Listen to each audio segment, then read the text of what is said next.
Hello everyone and welcome to Tech Upskill channel. In today's video, I will guide you through fixing the PDF preview not working in Windows 11. And now, let's get started.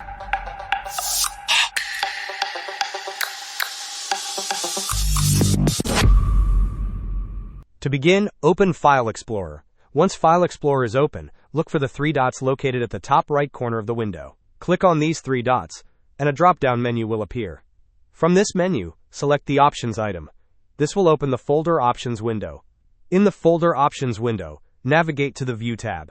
Here, you will need to scroll down through the list of advanced settings. Look for an option labeled Show Preview Handlers in Preview pane. Make sure this option is checked.